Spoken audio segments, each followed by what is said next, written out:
here to tell us all about Aerobility, I have the CEO of Aerobility itself, Mike Miller-Smith. It's great to have you here. We'll come to why you're here in just a bit, but first of all, can you explain a little bit about who Aerobility are, what you do? Certainly. Well, Aerobility is a charity which exists to make aviation accessible to people with disabilities.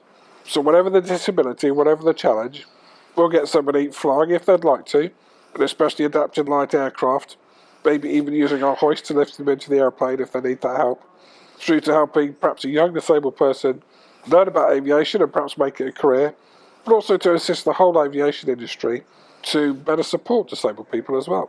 And that in itself is crucial because, you know, we were talking before we started recording about disability being the dis bit. You can't do something, but your angle is definitely, we'll give it a try. It could be ground staff, it could be flying, it could be whatever you want, and that's crucial, isn't it? Absolutely. I mean, disabled people don't always get to find out what their abilities are because perhaps they've had an environment around them which brings them together because of their disability. But aviation is a wonderful place to find out what your abilities are. It's a very supportive community around aviation as well. It's a bit of a cliche, but the sky is a brilliant place to find out what you can do, not what you can't. Well, there is that, and you would know firsthand. Tell us a bit about your life then, your career to this point. Well, I've always had an interest in aviation. I started gliding and flying light aircraft as a teenager. Became a flying instructor. I was even on the British gliding team. But unfortunately, in my 20s, I became disabled with muscular dystrophy, a type of muscle weakness, which has progressed, and I've been able to fly less and less. But I then moved into the corporate sector, picked up some skills now which help me to run the charity and spread the word about what we do, and help other people to fly whatever challenges they face.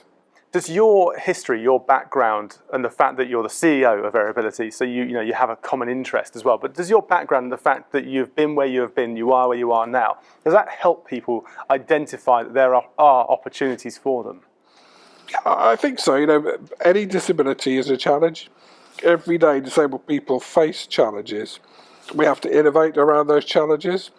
And flying is a great way, and aviation is a great tool to help people tackle those challenges, focus on something inherently positive, and realise what skills and what things they can develop from that point. Yeah, really sort of open up their horizons as well, which I think is a wonderful thing. So you've mentioned that people who come to your facility to try out, whether it's in a simulator or up in the sky, you're covering all aspects, so gamut of all people that fit into that disability quote unquote word, really. So what sort of people are coming to you and giving flying a try for the first time? As you rightly say, disability is a really broad church. So obviously people with physical impairments like myself, through to somebody with a hidden disability, perhaps autism or even a mental health issue. Whatever the challenge, we'll find the right way for them to engage with aviation. Really with the techniques and the skills we've learned over doing this for over 25 years now. That's amazing, isn't it? So what can someone expect if they go to find out a bit more by going to your website? Presumably is a really good place to go, but what can they see that you have on offer for them? I guess there's two main ways to engage initially. The first thing is something we call our experience flight. So it's to come to the airfield, to have about half an hour of ground school, maybe have a go in our flight simulator. But the main sort of the crescendo of the day is to actually go into the light aircraft, fly, and actually take the controls if you'd like to. And just to have the challenge of flying the airplane and see the world from a new perspective. It's a wonderful enabling tool. Mike, thank you very much indeed. A real pleasure. Thanks, Brad.